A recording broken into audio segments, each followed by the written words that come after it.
ఇక డీటెయిల్స్ చూస్తే సూర్యుడు మకర రాశిలో ప్రవేశించడాన్ని మకర సంక్రమణం అంటారు. ఈ పుణ్యదినాన్నే సంక్రాంతిగా జరుపుకుంటారు తెలుగువారు. పంట చేతికొచ్చే సమయంలో ఆనందోత్సాహాల నడుమ 3 రోజులుగా ఘనంగా జరుపుకునే ఈ పండుగ రంగవల్లులు, గొబ్బెమ్మలు, డూడు బసవన్నల ఆటలు, హరిదాసుల కీర్తనలు, డమరుక నాదాలు, జంగమదేవరుల జేగంటలు, పిట్టల దొరల బడాయి మాటలతో సరదాగా సాగిపోతుంది. మకర సంక్రాంతి లేదా సంక్రాంతి భారతదేశంలోని హిందూ పండుగల్లో అత్యంత ప్రాముఖ్యమైన పండుగగా నిలిచింది. సంక్రాంతి పండుగనే దేశంలో చాలా వైభవంగా జరుపుకుంటారు. మన దేశంలోనే కాకుండా విదేశాల్లో ఉన్న భారతీయులు కూడా సంక్రాంతి పండుగను ఘనంగా జరుపుకుంటారు. సంక్రాంతి సమయం కేవలం పండుగలా మాత్రమే చూడం. అంతేకాదు సూర్యుడి మార్పును కూడా ఈ పండుగ సూచిస్తుంది. సంక్రాంతి పండుగను కొన్ని రాష్ట్రాల్లో మాఘి అని కూడా పిలుస్తారు. ఈ పండుగ సూర్య భగవానుడికి అంకితం అని చెబుతుంటారు. సూర్యుడు మకర రాశిలోకి ప్రవేశిస్తాడు. ఇది జనవరి మాసంలో జరుగుతుంది. సాధారణంగా సంక్రాంతి ప్రతి ఏటా జనవరి 14వ తేదీన జరుగుతుంది. కానీ కొన్ని ప్రత్యేకమైన సందర్భాల్లో మాత్రమే జనవరి 15వ తేదీన జరుపుకుంటారు. సంక్రాంతిని ఉత్తరాయణగా కూడా పిలుస్తారు. ఎందుకంటే మకర సంక్రాంతి రోజు నుంచి సూర్యుడు ఉత్తరం వైపు పయనిస్తాడని చెబుతారు. ఈ సమయంలో దేశవ్యాప్తంగా పంటలు చేతికి వస్తాయి కాబట్టి ఘనంగా వేడుకలు నిర్వహిస్తారు. ఒక్కో రాష్ట్రంలో ఒక్కో పేరుతో సంక్రాంతిని ప్రజలు జరుపుకుంటారు. తెలుగు రాష్ట్రాల్లో సంక్రాంతి సందడి షురూ అయింది.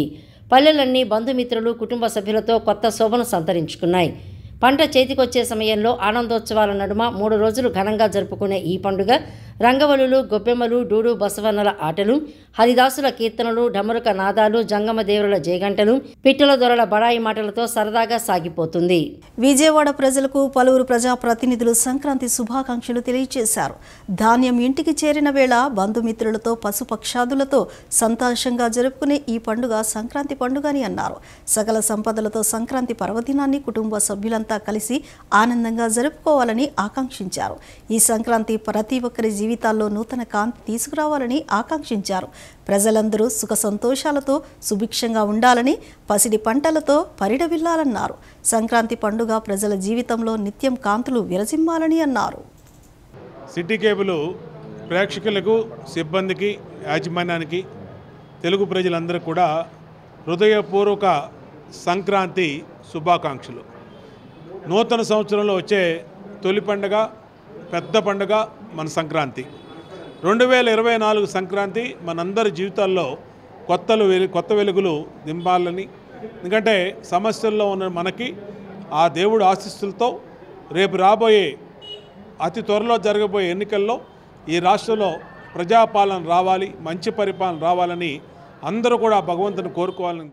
పల్లె వాతావరణంలో దేశ విదేశాల నుంచి కుటుంబ సభ్యులందరూ కూడా వచ్చి ఇంటికి చేరుకుని 3 రోజుల పాటు జరుపుకునే పండగ కార్యక్రమం కాబట్టి రాబోయే రోజుల్లో ఈ పండుగ అంతా కూడా ప్రజలకి మంచి జరగాలని ప్రభుత్వం నుంచి, జగన్మోహన్ రెడ్డి గారి ప్రభుత్వం నుంచి ప్రతి ఒక్కరికి కూడా మేలు చేసే విధంగా ఈ పండుగ రాబోయే సంవత్సరంలో జరిగేటటువంటి పండుగ ఆశీస్సులు ప్రజలందరికీ కూడా ఉండాలి అని చెప్పని అందరికీ విజయవాడ సెంట్రల్ నియోజకవర్గంలో ఉన్నటువంటి ప్రజలకి, అలాగే విజయవాడ ప్రజలందరికీ కూడా భోగి, సంక్రాంతి, కనుమ శుభాకాంక్షలు. అందరికీ అమ్మవారి యొక్క ఆశీస్సులు ఉండాలని చెప్పని మనస్ఫూర్తిగా కోరుకుంటున్నాను. సిటీ కేబుల్ మరియు విజయవాడ నగర ప్రజానికానికి సంక్రాంతి శుభాకాంక్షలు తెలియజేస్తూ అమ్మవారి యొక్క ఆశీస్సులతో ప్రతి ఒక్కరి గారు సంతోషంగా ఉండాలని చెప్పని, ఈ సంవత్సరం గారు రైతులు కానివ్వండి అన్ని వర్గాల ప్రజలు సంతోషంగా వాళ్ళ ఒక పంటలు పండి ఆనందంగా ఉండాలని చెప్పని మనస్ఫూర్తిగా కోరుకుంటూ మరొకసారి నగర ప్రజానికానికి సంక్రాంతి శుభాకాంక్షలు తెలియజేస్తున్నాను. విజయవాడ నగర ప్రజానికానికి, సిటీ కేబుల్ ప్రేక్షకులకి అందరికి కూడా నా హృదయపూర్వక నమస్కారాలు తెలియజేసుకుంటున్నాను. సంక్రాంతి సందర్భంగా ఈ రోజున రాష్ట్రం అంతా కూడా సంక్రాంతి సంబరాలు చేసుకుంటుంది. భోగి పండగ, కనుమ అనేది ఈ యొక్క పండగకి ఎంతో ప్రాధాన్యత ఉంది. ఈ ఆంధ్రప్రదేశ్లోనే ప్రజలందరూ కూడా సస్యశ్యామలంగా ఉండాలని, పాడి పంటలతో తలదోగాలని, ఆరోగ్యశ్రేణులతో ఉండాలని. సిటీ కేబుల్ ప్రేక్షకులకు భోగి, సంక్రాంతి, కనుమ శుభాకాంక్షలను సిపిఐగా తెలియజేస్తున్నాం.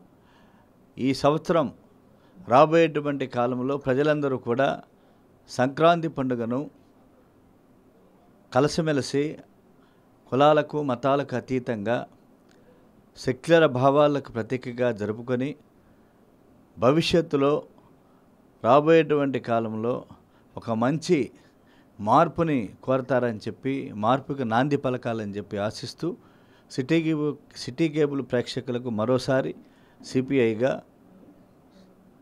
భోగి, సంక్రాంతి, కనుమ శుభాకాంక్షలను తెలియజేస్తున్నాను. రాష్ట్రంలో టీచర్ ఉద్యోగుల కోసం ఎదురు చూస్తున్న నిరుద్యోగులకు ప్రభుత్వం సంక్రాంతి కానుక ప్రకటించింది.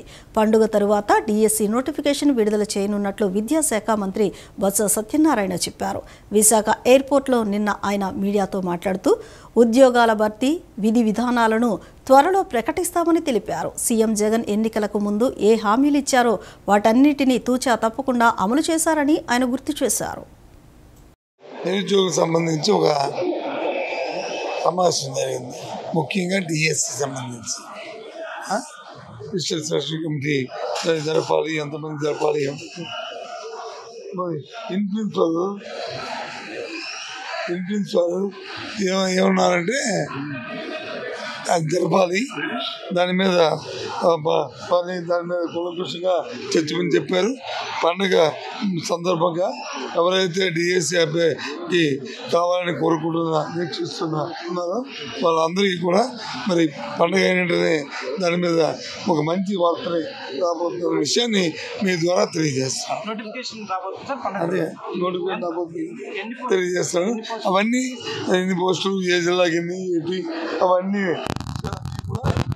పండుగ తర్వాత మీ ద్వారా చెప్తాను. మరి మీరు చెప్తున్నారు నాకు ఇది విషయం. ఏదైతే డిఎస్సికి నిరీక్షిస్తున్న ఎవరైతే ఉన్నారో వాళ్ళందరికీ కూడా పండుగ తర్వాత డిఎస్సి నోటిఫికేషన్ రాబోతుందనే విషయం. అంగన్వాడీల సమస్యలను ప్రభుత్వం వెంటనే పరిష్కరించాలని సిపిఎం రాష్ట్ర కార్యదర్శి శ్రీనివాసరావు డిమాండ్ చేశారు. అంగన్వాడీల విషయంలో జగన్ మొండి వైఖరి విడనాడాలని సూచించారు. ఎస్మా ద్వారా ఉద్యమాన్ని నియంత్రించాలనుకోవడం దుర్మార్గమని మండిపడ్డారు. ప్రభుత్వంతో జరిగిన చర్చల్లో 5 ఏళ్ల తర్వాత జీతాలు పెంచుతామని అనడం సరికాదన్నారు. ఎన్నికలకు ముందు ఉన్న ప్రభుత్వం ఎన్నికలయ్యాక పెంచుతామని చెప్పడం దేశంలో ఎక్కడా జరగలేదని, 5 ఏళ్లు పెంచుతామన్న నిబంధన ఏంటని ప్రశ్నించారు. ప్రభుత్వ వాదన సహేతుకంగా లేదని వ్యాఖ్యానించారు.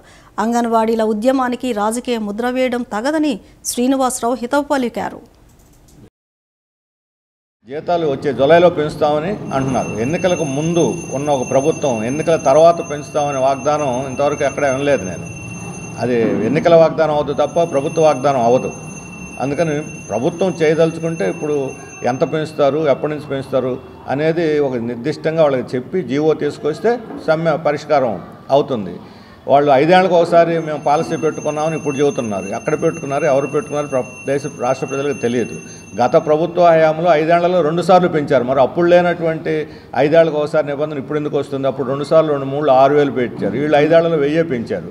పైగా 20 ఏళ్ళు 30 ఏళ్ళు సర్వీస్ ఉన్న వాళ్ళు కూడా అదే వేతనంతో చేస్తున్నారు. పిఆర్సీ పద్ధతి ప్రకారం చూస్తే వీళ్ళు రాష్ట్ర ప్రభుత్వ ఉద్యోగులు అనుకుంటే 23% ఇవ్వాలి, డిఏ ఇవ్వాలి. 6 నెలలకు ఒకసారి డిఏ కలిస్తే వీళ్ళకి డిఏ లేదు, పెన్షన్ లేదు, జీతాల పెంపుదల లేదు. ఒక్కదో ఒక బెత్తడే అన్నట్టుగా ఇప్పుడు ఆ వచ్చే వేతనంతో వాళ్ళ జీవనం సాగించాలి. 24 గంటలు పనిచేయాలి. ప్రభుత్వ ఉద్యోగులు బెదిరింపులు, పైగా వాళ్ళ వేధింపులు, ఇన్ని సమస్య మధ్య పనిచేస్తుంటే కనీసం అది అర్థం చేసుకోకుండా మొండిగిపోయి ప్రభుత్వం వ్యవహరిస్తున్నది. అందుకని ప్రభుత్వ వాదన ఏమాత్రం సహేతుకంగా లేదు, సమంజసంగానూ లేదు. ప్రజలను అది కన్విన్స్ చేయదు. ఇప్పుడు దీనికి లేనిపోని ఒక రాజకీయ ముద్రేసి, ఒక జాతీయ రాజకీయ పార్టీ అని, ఉద్యమ పార్టీలని రాజకీయ ముద్రేసి పార్టీల పేరుతో చేల్చాలని, బలహీనపరచాలని ప్రయత్నిస్తున్నది. వాళ్ళు పార్టీలకు అతీతంగా ఐక్యం చేస్తున్నారు. రాబోయే ఎన్నికల్లో తనకు సీటు ఇవ్వడం లేదని సీఎం జగన్ ఎక్కడా చెప్పలేదని పామూరు ఎమ్మెల్యే కైలే అనిల్ కుమార్ పేర్కొన్నారు. తన మీద నమ్మకంతో 2019లో నాకు ఎమ్మెల్యే టికెట్ ఇచ్చారని, ఈ 5 సంవత్సరాలు ఎమ్మెల్యేగా ఉన్నానని అన్నారు. తమ అధినేత ఎప్పుడు కలిసినా గతంలో కంటే మంచి మెజారిటీతో గెలిచి రావాలని చెప్పేవారని అన్నారు. పామరు నియోజకవర్గంలో నా మీద గెలవలేక తెలుగుదేశం పార్టీ ఇటువంటి ప్రచారం చేస్తున్నారని మండిపడ్డారు. సీఎం జగన్మోహన్ రెడ్డి మీద నమ్మకం ఉందని, మళ్లీ ఆయన ఆశీస్సులతో పామరు నియోజకవర్గంలో పోటీ చేస్తారని స్పష్టం చేశారు. పామరు సీట్ లేదు అనడానికి టీడీపీ వాళ్ళు నాకు సీట్ ఇవ్వరు. ముఖ్యంగా జగన్మోహన్ రెడ్డి గారు సీట్ ఇస్తారు. నేను ఈ 4.5 సంవత్సరాలకు పైగా జగన్మోహన్ రెడ్డి గారి నాయకత్వంలో ఈ పామరు శాసనసభ్యుడిగా పనిచేశాను. జగన్మోహన్ రెడ్డి గారి నాయకత్వంలో నడుస్తూ ఉన్నాను. జగన్మోహన్ రెడ్డి గారి మీద నాకు విశ్వాసం ఉంది, ఆయన నా మీద నమ్మకం ఉంది. నాకు ఏ రోజు సీట్ ఇవ్వనని చెప్పి ఆయన చెప్పలేదు. నేను ఎప్పుడు కలిసినా కానీ బ్రహ్మాండంగా మీరు గతంలో కంటే నువ్వు బ్రహ్మాండంగా పనిచేయాలి, మంచి మెజారిటీతో గెలిచి రావాలని చెప్పి ప్రతిసారి చెప్తా ఉన్నాడు. ఏదో ఏ రోజు ఏదో తెలుగుదేశం పార్టీ వాళ్ళు నా మీద ఫైట్ చేయలేక సీట్ లేదంటే మాత్రం అది మరి ఈ ప్రజల హాస్యాస్పదంగా కూడా ఉంది. ఎంపీ బీ ఫారం టికెట్ కోసం కేశినేని నాని అమరావతిపై విషం చిమ్ముతున్నారని, తన మాటలను ఎంపీ వెనక్కి తీసుకోవాలని మాజీ మంత్రి దేవినేని ఉమామహేశ్వరరావు డిమాండ్ చేశారు. కేశినేని నాని చంద్రబాబు లోకేష్లపై విషం చిమ్ముతున్నారని, 6 ఎమ్మెల్యేలను బొందపెట్టి వైసీపీ నేతలతో చేతులు కలుపుకొని తిరుగుతున్నారని తీవ్రస్థాయిలో మండిపడ్డారు. ఇబ్రహీంపట్నం టీడీపీ కార్యాలయంలో మాజీ మంత్రి దేవినేని ఉమామహేశ్వరరావు విలేకరుల సమావేశం నిర్వహించారు. సమావేశంలో కేశినేని నాని, కృష్ణప్రసాదులపై ఆగ్రహం వ్యక్తం చేశారు. సింగపూర్ విమానం విశాఖ వెళ్లిపోతే ఆ కేశినేని నాని ఏం చేశారని ప్రశ్నించారు. మైలవరంలో వసంత కృష్ణప్రసాద్తో చెట్టాపట్టాలేసుకుని శంకుస్థాపనలు ప్రారంభోత్సవాలు చేశారని ఆరోపించారు. కొండపల్లి మున్సిపాలిటీ ఫలితాలు వచ్చినప్పుడు కుర్చీలు కౌన్సిలర్ల మీద ఎగిరిపడుతూ ఉంటే చెరో పక్క చిద్విలాసంగా ఎంపీ, ఎమ్మెల్యే కూర్చున్నారని, దీన్ని ఏమంటారు? రాజకీయ వ్యభిచారం కాదా అని ప్రశ్నించారు. కొండపల్లి మున్సిపాలిటీ ఎన్నికల్లో కృష్ణప్రసాద్, కేశినేని నాని చేసిన అవినీతి రాజకీయాలను టీడీపీ అధికారంలోకి రాగానే కొండపల్లి ఎన్టీఆర్ బొమ్మ దగ్గర అధికారులతో ప్రజాకోర్టులో వాస్తవాలు చెప్పిస్తామన్నారు. 2024 ఎన్నికల్లో వైసీపీ ప్రభుత్వాన్ని భూస్థాపితం చేస్తామని దేవినేని ఉమా స్పష్టం చేశారు. డాక్టర్ బిఆర్ అంబేద్కర్ గారి రాజ్యాంగమే వాటి మళ్ళీ చెప్తున్నాను. కేశినేని నాని, ఈరోజు నువ్వు అమరావతి రైతుల మీద, అమరావతి రాజధాని మీద నువ్వు కక్కిన విషయాన్ని వెనక్కి తీసుకో. అమరావతి రైతాంగం ఉసురుతవుతుంది.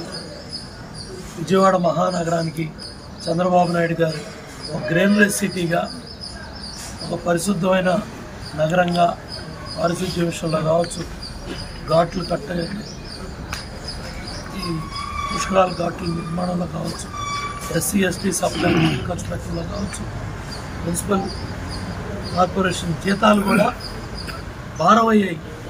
వాటిని వాళ్ళ ప్రభుత్వం కట్టే విధంగా నిర్ణయాలు తీసుకోవడం కావచ్చు, లేకపోతే హజ్ కానీ, లేకపోతే షాదీఖానాలు కానీ, మైనార్టీ సోదరులు కట్టిన భవనాలు, స్కూల్ బిల్డింగ్లు కావచ్చు, అన్ని వర్గాల ప్రజలకు సంబంధించి నిర్మాణాలు కావచ్చు, విజయవాడ మహానగరంలో హాస్పిటల్లో 100 కోట్లు ఖర్చు పెట్టిన భవనాలు కావచ్చు, టిట్కో ఇళ్ళు ఏమీ కనపట్లేదు. కేశినేని నానికి ఆ బీఫామ్ కనపడతా ఉంది, YCP party B form. Ayodhya Rama మందిర నిర్మాణంలో భాగంగా శ్రీ బాలరాముని పూజిత అక్షింతలు పంపిణీ కార్యక్రమాన్ని విహెచ్పి, ఆర్ఎస్ఎస్, బజరంగ్ దళ్ ఆధ్వర్యంలో నగరంలో నిర్వహించారు. ఇంటింటికి వెళ్లి అక్షింతలు, కరపత్రాలను అందజేశారు. ఇంటికి వచ్చిన అక్షింతలను రాములవారి ఆహ్వానంగా భావించాలని అన్నారు. ఈ నెల 22వ తేదీ వరకు పూజా మందిరంలో భద్రపరుచుకుని పూజించుకోవాలని తెలిపారు. 22వ తేదీ సాయంత్రం సంధ్యవేళ పూజా మందిరంలో 2 ముఖద్వారాల్లో 2 తులసి కోట దగ్గర ఒక దీపాన్ని వెలిగించాలని, దీనివల్ల రాముని వారి వెలుగు మనకు ప్రసాదించినట్లు అవుతుందని అన్నారు. బాలరాముల వారి పూజిత అక్షంతల్ని దేశవ్యాప్తంగా 10 కోట్ల మందికి పంపిణీ చేయడం జరిగింది. అందులో భాగంగానే ఈరోజు మరి ఆర్ఎస్ఎస్ వారు కానీ, బజరంగ్ దళ్ వారు కానీ, మరి విహెచ్పి వారు, బీజేపీ వారు, వీళ్ళందరూ సంఘటితంగా రామదండుగా ఏర్పడి ఈ రామకార్యంలో పాలు పంచుకోవడం జరుగుతుంది. ఈ ముఖ్య ఉద్దేశం ఏంటంటే, అక్షింతలు రాముల వారి ఆహ్వానంగా భావించాలి. మనం మన ఇంటికి వచ్చిన అక్షింతల్ని స్వయాన ఆయనే మనకి ఆహ్వానించినట్టుగా మనం స్వీకరించి ఈ అక్షింతల్ని పూజ మందిరంలో 22వ తారీఖు వరకు భద్రపరుచుకొని పూజించుకొని 22 మధ్యాహ్నం 12-12:30 మధ్యలో ప్రాణప్రతిష్ఠ కార్యక్రమం జరుగుతుంది. ఆ కార్యక్రమాన్ని మనం టీవీలో లైవ్ టెలికాస్ట్ వస్తుంది. దాన్ని మనం వీక్షించి తరించాల్సిందిగా మరి విన్నపం. జగన్మోహన్ రెడ్డి అరాచక పాలనతో ప్రజలు విసిగి వేసారిపోయారని, ప్రజలు ఇంకా క్షమించే పరిస్థితిలో లేరని, సహనం పూర్తిగా పోయిందని మాజీ మంత్రి నెట్టం రఘురాం అన్నారు. కొన్ని నెలల్లో జరిగే ఎన్నికల్లో తమ ఓటుతో జగన్కు బుద్ధి చెప్పడానికి ప్రజలు సిద్ధంగా ఉన్నారన్నారు. జగన్మోహన్ రెడ్డి పనితీరును అందరూ గరిహిస్తున్నారని, జగన్కు బుద్ధి చెప్పడమే ఏకైక కర్తవ్యంగా ప్రజలు ముందుకు కదులుతున్నారని అన్నారు. జగ్గయ్యపేటలో నిర్వహించిన విలేకరుల సమావేశంలో మాజీ మంత్రి, ఎన్టీఆర్ జిల్లా తెలుగుదేశం పార్టీ అధ్యక్షులు నెట్టెం రఘురాం మాట్లాడారు. శ్రీకాకుళం నుంచి చిత్తూరు వరకు కూడా వైఎస్ఆర్సీపీ ఎమ్మెల్యేలు నాయకులు జగన్మోహన్ రెడ్డి పెత్తందారి పోకడల్ని ఎండగడుతున్నారని అన్నారు. పరిస్థితి పూర్తిగా చేజారిపోతుందని, వైఎస్ఆర్సీపీ దివాలా తీసే పరిస్థితిలో ఉందని, ఈ సమయంలో ప్రజల దృష్టి మరల్చడానికి జగన్ జేబు సంస్థ అయిన సిఐడిని అడ్డం పెట్టుకుని చంద్రబాబుపై లేనిపోని అభండాలు వేస్తున్నారని చెప్పారు. జగన్పై ఇప్పటికే 38 కేసులు ఉన్నాయని, దాదాపు 16 నెలల కాలం జైల్లో ఉన్నారని అన్నారు. జగన్ అన్యాయంగా అక్రమంగా 43,000 కోట్లు వెనకేసుకున్నాడని నిరూపితమైందని అన్నారు. సిబిఐ ఛార్జ్షీట్లో కూడా పేర్కొందన్నారు. 2010 నుంచి ఇప్పటిదాకా చూస్తే కోర్టులకు హాజరు కాకుండా 3,500 వాయిదాలు జగన్ తీసుకున్నాడని తెలిపారు. కోర్టు ట్రయల్ నడిస్తే తనకి శిక్ష పడుతుందని జగన్కు భయమన్నారు. అలాంటి వ్యక్తి చంద్రబాబుపై సిఐడి ద్వారా ఒత్తిడి తెచ్చి అబద్ధపు సాక్ష్యాలను సృష్టించి వ్యవస్థలను మేనేజ్ చేసి కేసులు నమోదు చేయడం జరిగిందన్నారు. పరిస్థితి పూర్తిగా చేయి దాటిపోతూ ఉంది. పూర్తిగా వైఎస్ఆర్సీపీ అనేది పూర్తిగా దివాళా తీసేటటువంటి పరిస్థితుల్లో ఈ దృష్టిని మరల్చడానికి, ప్రజల్లో ఈ దృష్టిని మరల్చడానికి ఈ జగన్ జేబు సంస్థ అయినటువంటి ఈ సిఐడి ఏదైతే ఉందో దీన్ని అడ్డం పెట్టుకొని చంద్రబాబు నాయుడు గారి మీద లేనిపోని అభాండాలు వేస్తూ నీలి వార్తలు రాస్తూ పోతా ఉంది సాక్షి పత్రిక. మనం చూస్తూ ఉన్నాం. అసలు నిజానికి ఎవరికి పడాలి ఈ యావజ్జీవ శిక్ష? జగన్మోహన్ రెడ్డిగా, చంద్రబాబు నాయుడు గారికా? ఎలా పడుతుంది? ఇప్పటికీ దాదాపు 38 కేసులు ఉన్నాయి జగన్మోహన్ రెడ్డి మీద. దాదాపు 16 నెలల కాలం జైల్లో ఉన్నారు ఆయన. ప్రూవ్ అయింది 43,000 కోట్ల రూపాయలు ఇతను వెనకేసుకున్నాడు అన్యాయంగా, అక్రమంగా, అవినీతితోటి అనేటటువంటిది సిబిఐ ఛార్జ్షీట్ వేయటం అనేది జరిగింది. ఆ మేరకే 16 నెలలు జైల్లో ఉన్నాడు అతను. మరి అప్పటి నుంచి ఇప్పటిదాకా కూడా 2011 నుంచి 10-11 నుంచి ఇప్పటిదాకా మనం చూస్తే కోర్టులకు హాజరు కావటం లేదు. కోర్టులకి హాజరు కాకుండా దాదాపు ఇప్పటికీ లెక్కేస్తే కోర్టుల్లో, అన్ని కోర్టుల్లో 3,500 వాయిదాలు తీసుకున్నాడు. సంక్రాంతి పండుగను పురస్కరించుకుని సిపిఐ 58వ డివిజన్ శాఖ ఆధ్వర్యంలో పేద మహిళలకు చీరలను పంపిణీ చేయడం అభినందనీయమని నగర మేయర్ రాయన భాగ్యలక్ష్మి అన్నారు. భగవంతుని ఆశీస్సులతో అందరికీ మంచి జరగాలని, ఆయురారోగ్యాలతో సుఖ సంతోషాలతో ఉండాలని ఆకాంక్షించారు. సంక్రాంతి పండుగను పురస్కరించుకుని సిపిఐ 58వ డివిజన్ శాఖ ఆధ్వర్యంలో పేద మహిళలకు చీరలు, పండ్లు పంపిణీ కార్యక్రమాన్ని సింగనగర్ కృష్ణ హోటల్ సెంటర్ వద్ద నిర్వహించారు. ఈ కార్యక్రమంలో నగర మేయర్ రాయన భాగ్యలక్ష్మి, సిపిఐ నగర కార్యదర్శి కోటేశ్వరరావు, జిల్లా కార్యదర్శి దోనేపూడి శంకర్ పాల్గొన్నారు. పేద మహిళలకు చీరలు, పండ్లు పంపిణీ చేశారు. ఈ సందర్భంగా మేయర్ మాట్లాడుతూ సంక్రాంతి పండుగను పురస్కరించుకుని పేద మహిళలకు చీరలు పంపిణీ చేయడం అభినందనీయమని అన్నారు. పండుగను అందరూ ఆనందంగా జరుపుకోవాలని, ప్రతి ఇంటా సంతోషాలు వెల్లివిరియాలని ఆకాంక్షించారు. ఏర్పాటు చేయడం, అలాగే చీరల పంపిణీ కార్యక్రమం ఏర్పాటు చేయడం దోనేపూడి శంకర్ గారి ఆధ్వర్యంలో సిపిఐ ప్రధాన నాయకులు అందరూ ఈరోజు కలిసి ఇక్కడ ఈ కార్యక్రమం ఏర్పాటు చేయడం జరిగింది. చాలా ఆనందంగా ఉంది. ఈ సంక్రాంతి సంబరాలు కార్యక్రమాల్లో నన్ను కూడా భాగస్వామ్యం చేసిన పెద్దలందరికీ ధన్యవాదాలు తెలియజేసుకుంటున్నాను. సంక్రాంతి అందరిలో ఆ భగవంతుని ఆశీస్సులతో ఆరోగ్య ఐశ్వర్యాలు ఉండాలి. అందరికీ ఈ సంవత్సరం మంచిగా వాళ్ళు మనోఫలం సిద్ధించే విధంగా భగవంతుడి ఆశీస్సులతో అందరి ఇళ్లలోన సంక్రాంతి సంబరాలు మెండుగా జరగాలి. అలాగే ఆ భగవంతుడి ఆశీస్సులు అందరికీ ఉండాలని కోరుకుంటున్నాను.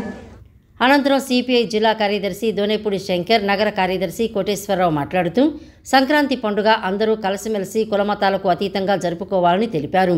పాపులర్ గ్రూప్ సంస్థల అధినేత అరుణ్ కుమార్ చుక్కపల్లి పిచ్చయ్య స్మారకార్థం సేవా కార్యక్రమాలు చేయటం, ప్రశాంతి హాస్పిటల్స్ అధినేత డాక్టర్ రవీంద్ర, డాక్టర్ ప్రశాంతి ప్రజలకు సహాయం చేయటం అభినందనీయమని పేర్కొన్నారు. దాతల సహకారంతో ప్రజల సేవా కార్యక్రమాలు చేయటంలో సిపిఐ ఎప్పుడూ ముందుంటుందని అన్నారు. అతి త్వరలో ఎన్నికలు రాబోతున్నాయని, ప్రజాస్వామ్యం పరిడవిల్లే విధంగా ఓటు వేయాలని, కులం, మతం పెడుతూ కలహాలు సృష్టించే వారికి ప్రజలు ఇచ్చే తీర్పు గొడ్డలిపెట్టు కావాలని కోరారు. ప్రజలందరూ కూడా సుఖ సంతోషాలతో ఉండటానికి ఈ సందర్భంగా ప్రతి సంవత్సరం లాగానే సంక్రాంతి సంబరాలని 58వ డివిజన్ శాఖ సింగనగర్ నిర్వహిస్తుంది. ప్రత్యేకించి పాపులర్ గ్రూప్ సంస్థల అధినేత అరుణ్ కుమార్ గారు, పూజ్యులు స్వర్గీయ చుక్కపల్లి పిచ్చయ్య గారి స్మారకార్థం ఆ సేవా తత్పరత కొనసాగుతూ ఉన్నది. వారికి ఈ సందర్భంగా సిపిఐగా ధన్యవాదాలు తెలియజేస్తున్నాం. అదే సందర్భంలో ప్రశాంతి హాస్పిటల్స్ అధినేత డాక్టర్ రవీంద్ర గారు, తదితర ప్రశాంతి గారు లాంటి డాక్టర్స్ ఇక్కడ ప్రకృతి వైపరీత్యాలు ఏమొచ్చినా కూడా సింగనగర్ ప్రాంతంలో వరదలు వచ్చినా, ఉప్పెన వచ్చినా, కోవిడ్ వచ్చినా లేదా అనేక రకాలుగా ప్రజలు ఈతి బాధలు ఎదుర్కొంటున్నటువంటి సమయంలో ఈ ప్రాంతంలో కమ్యూనిస్ట్ పార్టీ చేసినటువంటి సేవ దాతల సహకారంతో అనిర్వచనీయం.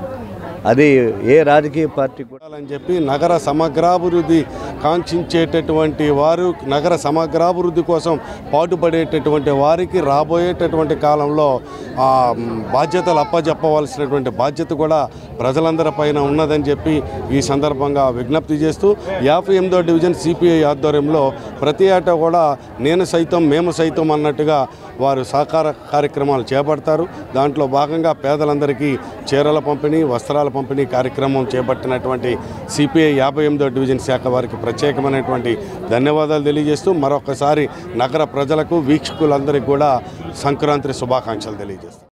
సిపిఐ నగర కార్యదర్శి వర్గ సభ్యులు కేవీ భాస్కర్రావు మాట్లాడుతూ ప్రజలు ఏదో విధంగా సహాయం చేయాలనే ఉద్దేశంతో దాతలు, సిపిఐ నాయకుల సహకారంతో ప్రతి ఏటా సేవా కార్యక్రమాలు చేస్తున్నామని చెప్పారు. ఏదో విధంగా సేవ చేయాలనే ఉద్దేశంతో ప్రతి సంవత్సరం కూడా మరి ప్రజల సహకారంతో, దాతల సహకారంతో ఈ కార్యక్రమము నిర్విరామంగా మా యొక్క 58వ డివిజన్ కార్యకర్తల అండదండలతో, నగర నాయకుల అండదండలతో కూడా మేము ఈ కార్యక్రమం చేస్తున్నాము.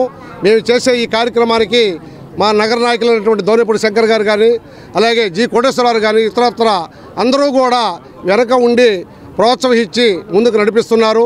కరోనా టైంలో కూడా మేము అనేక సేవా కార్యక్రమాలు చేశాము. అలాగే ప్రతి సంవత్సరం కూడా ఈ ప్రాంత పేద విద్యార్థులకి పుస్తకాలు, పెన్నులు, అలాగే స్వీట్స్ కూడా పంపిణీ చేస్తున్నాము. ఏదో రకంగా ఇప్పుడు కూడా ప్రజలకి ఉపయోగపడతామని చెప్పేసి విన్నవించుకుంటూ భవిష్యత్తులో కూడా ఇలాంటి సేవా కార్యక్రమాలు చేయడానికి మీ అందరూ కూడా మాకు వెన్నంటి ఉండాలని. నున్నలోని శ్రీ యోగేశ్వర్ దేవి దయాళ్ మహాదేవ్ జ్యోతిర్లింగం దేవస్థానంలో 21వ వార్షికోత్సవం వసంత పంచమి సందర్భంగా ప్రత్యేక పూజా కార్యక్రమాలు నిర్వహించారు. అభిషేకాలు, కలశ పూజ కార్యక్రమాలు చేశారు. ఈ కార్యక్రమంలో భక్తులు పాల్గొన్నారు. నున్నలోని శ్రీ యోగేశ్వర్ దేవి దయాళ్ మహాదేవ్ జ్యోతిర్లింగ్ దేవస్థానంలో 21వ వార్షికోత్సవం వసంత పంచమి సందర్భంగా ప్రత్యేక పూజా కార్యక్రమాలు నిర్వహించారు.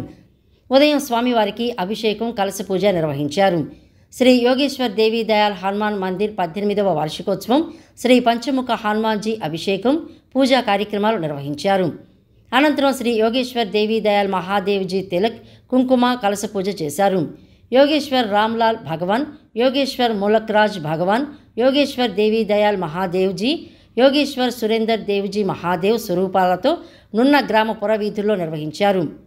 అఖండ జ్యోతిని నీటిలో నిమజ్జనం చేశారు. మధ్యాహ్నం అన్నదాన కార్యక్రమాన్ని ఏర్పాటు చేశారు. ప్రధాన ఆచార్యులు స్వామి అమిత్జీ దేవ్జీ మహారాజ్ ఆధ్వర్యంలో పూజా కార్యక్రమాలు జరిగాయి. उसके बाद पंचमुखी हनुमान जी का अभिषेक हुआ पंचामृत द्वारा, अन्य द्रव्यों द्वारा. उसके बाद योगेश्वर देवीदयाल जी महाराज, योगेश्वर सुरेंद्र महाराज का चलित कलश जो शिवलिंग रूप में है, उसके ऊपर भक्तों ने बड़ी श्रद्धा भाव से अभिषेक करते हुए हवन कार्यक्रम किया. उसके बाद पुष्पार्चनम कार्यक्रम हुआ. उसके बाद भंडारा वितरण हुआ. ये जो प्रांगण गुरुदेव ने बनाया सन 2000 में, ये लोकल विजयवाड़ा वासियों के लिए बनाया कि आप नाना प्रकार की साध्य असाध्य रोगों द्वारा निजात प्राप्त कर सकें इस आश्रम के प्रांगण में आके. इस आश्रम के अंदर आकर आप नित्य प्रति योग सीख सकते हैं, आध्यात्मिक उत्थान के लिए कर सकते हैं. यहाँ गुरुदेव ने बड़ी मेहनत से इस आश्रम का निर्माण किया और अनेकों अनेक योगाचार्य गुरुदेव ने यहाँ तैयार किए, जो कोई कहीं अपनी सेवाएं दे रहा है. इस आश्रम की सेवा योगाचार्य विजय भास्कर रेड्डी जी बड़े अच्छे मन से और निष्काम भाव से कर रहे हैं. प्रभु उनको यही प्रेरणा देते रहें कि इसी तरह ये अपनी सेवा गुरुदेव के चरणों में देते